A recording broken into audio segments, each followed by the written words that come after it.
What's up, guys? It's Stitches. I thought I'd do a little bedtime story with Uncle Stitches. So,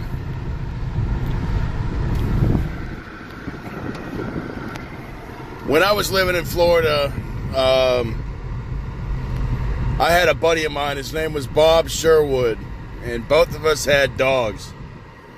And mine was like 16 years old. She had cataract in one eye, and she was going blind in the other eye. And she was really on her last limb. Well, me and Bob Sherwood used to have these big-ass fucking fires out back of his house. Because he lived way out in the country. Had clay dirt roads and everything. And we would soak, like, flannel couches and gasoline and tip them upright and catch them on fire and shit. Like, dude, we had like 30-foot tall flames and shit. And we just sit around and get drunk and talk and fucking smoke and do whatever. But so anyway, I was telling my buddy Bob, who's grew up on a farm pretty much his whole life, that my dog was on. He's like, "So how things been, man?" And I was like, "Well, my dog's really been on its last limb, and I don't really necessarily have the cash to take her to the vet to get her put down."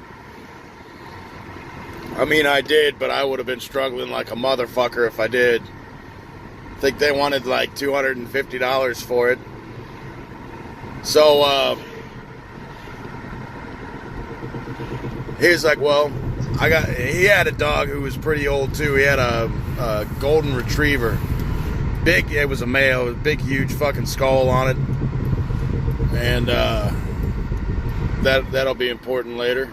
But, so anyway, he's like, I tell you what, I'll put your dog down for you, and I'll put her in a little pine or cedar box, and then we'll bury her in your backyard. And I was like, wow, that'd be cool. And he's like, but when it comes time for my dog to be put down, I want you to put down my dog.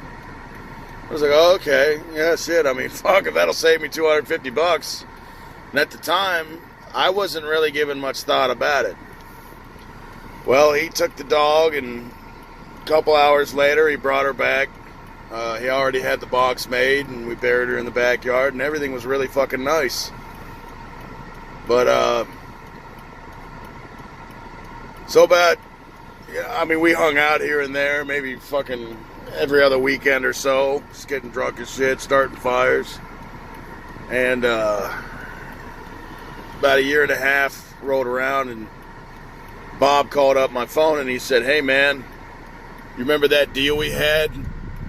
And my heart just sunk to the bottom of my fucking asshole, because I knew what the fuck it was he was talking about. I was like, yeah. And he's like, well, I need you to put my dog down. So I drove down there and picked up his dog, and I took her to the pet store, and I bought him the biggest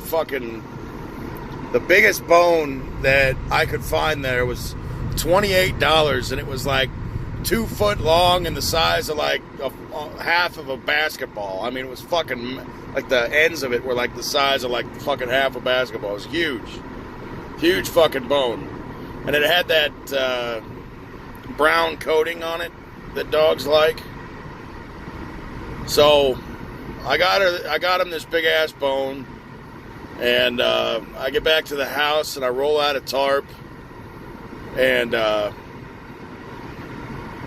take the dog outside, and I'm leading it with the bone so that when I set the bone down, it'll have its back turned towards the back door of the house, because I didn't want him seeing any of this stuff coming. I wanted it to be just quick over with. Honestly, I didn't want him looking at me when I did it. But so anyway, Okay, so I lured it outside. I put the bone down at one of the corners of the tarp so that I could walk through the grass and not have to step on the tarp, and it would hear me and turn around, obviously.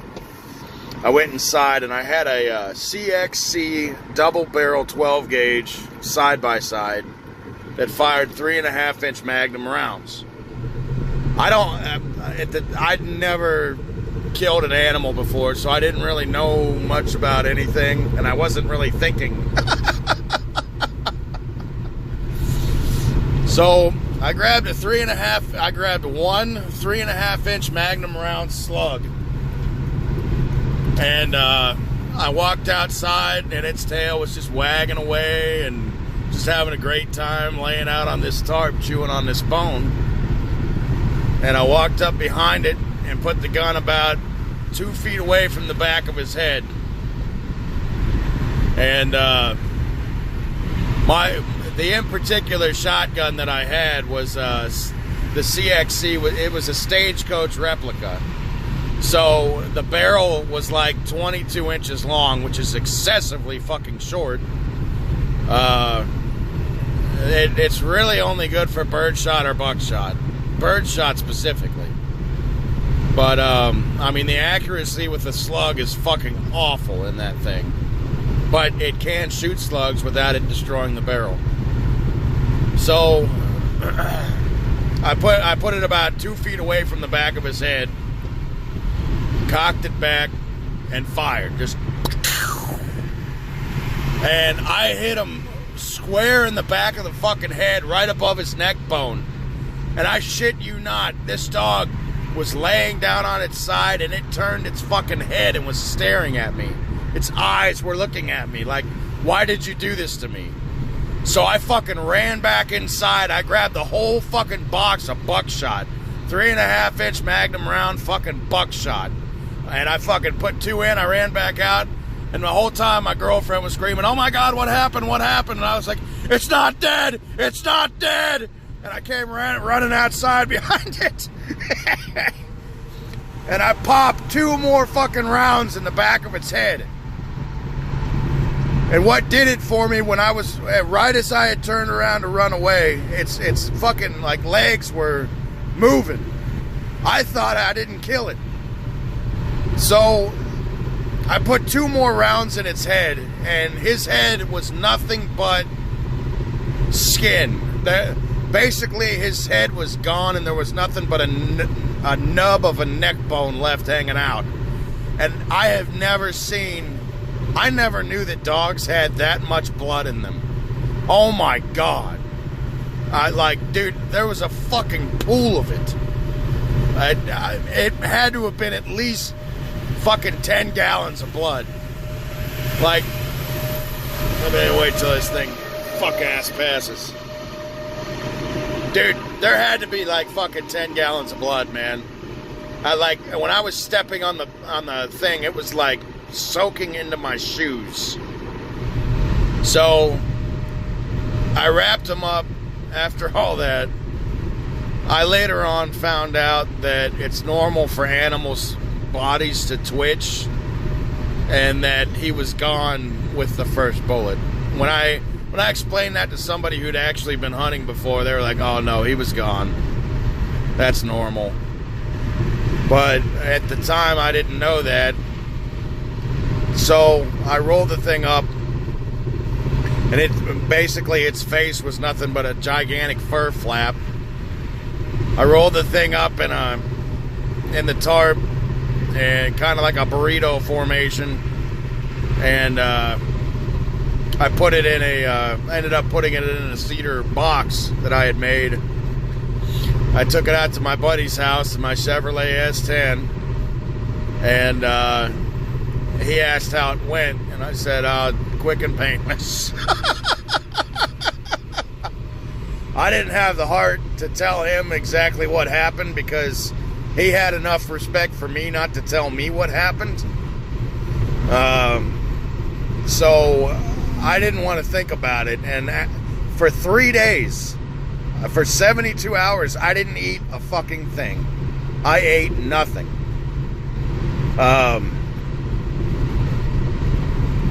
My fiance at the time, her name was Jessica Dawn Lee.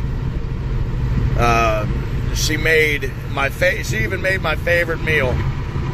Whenever she made ribs, like, they were the kind of ribs where you pick up the bone and the meat just falls off.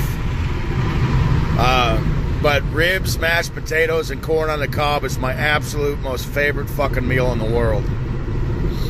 So she even made me that, and I didn't eat it. I couldn't eat it. Dude, just the way it looked at me, which is what I was afraid of, was like, why would you do this to me? And it fucked with my head forever, dude. And about 5 years later, me and Bob kind of grew apart after that whole incident.